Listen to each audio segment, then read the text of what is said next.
तो आज की कहानी ग्वालियर से है। यह बात 2012 की है। ग्वालियर में रहने वाली पायल ट्रेन से दिल्ली का सफर कर रही थी जब उसकी मुलाकात ट्रेन में एक युवक से हुई जिसने अपना नाम राजेंद्र मेहरा बताया। रास्ते में दोनों की बातचीत शुरू हुई, धीरे धीरे एक अच्छी दोस्ती में बदल गई। राजेंद्र ने पायल की मदद की और उसे दिल्ली में एक नौकरी दिलाने में सहायता की। समय बीतने के साथ साथ उनकी दोस्ती गहरी हो गई और प्रेम संबंध में बदल गया। राजेंद्र ने पायल को अपने माता पिता कुलदीप मेहरा और अंजू मेहरा से भी मिलवाया। परिवार से मिलने के बाद पायल को यकीन हो गया कि राजेंद्र उसके लिए सही व्यक्ति है। 2015 में पायल और राजेंद्र ने अपने अपने परिवारों की सहमति से शादी कर ली। शादी के शुरुआती कुछ साल तो अच्छे बीते, लेकिन धीरे धीरे राजेंद्र का व्यवहार बदलने लगा। वह पायल से अप्राकृतिक तरीके से संबंध बनाने की मांग करने लगा, जो पायल को बेहद परेशान करता था। पायल ने अपने पति को कभी मना नहीं किया, लेकिन राजेंद्र के अजीब व्यवहार ने उनके रिश्ते में दरार डाल दी। एक रात राजेंद्र ने शराब पी रखी थी।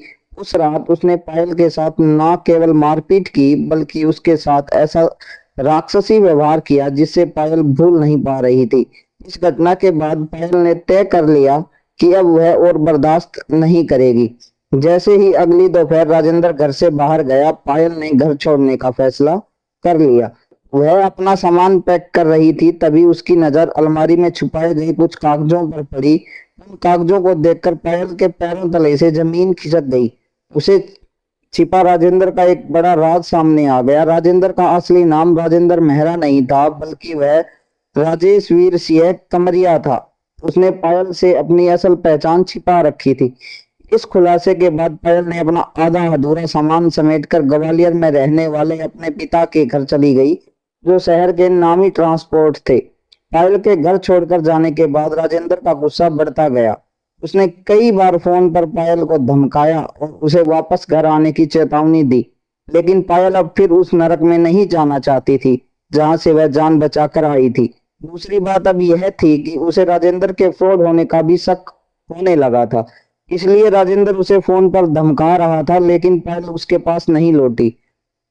अपने मायके में रहते हुए पायल को 6 महीने बीत चुके थे। इन महीनों में राजेंद्र ने उसे धमकियों से डराने की पूरी कोशिश की, लेकिन पायल ने उसे अनदेखा कर दिया।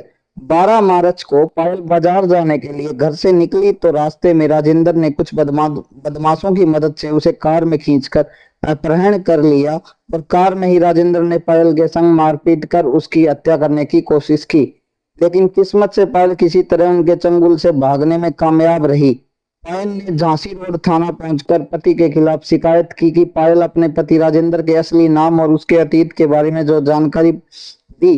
पुलिस ने इस मामले की गंभीरता को देखते हुए एसपी अमित सांगी ने तुरंत एक टीम की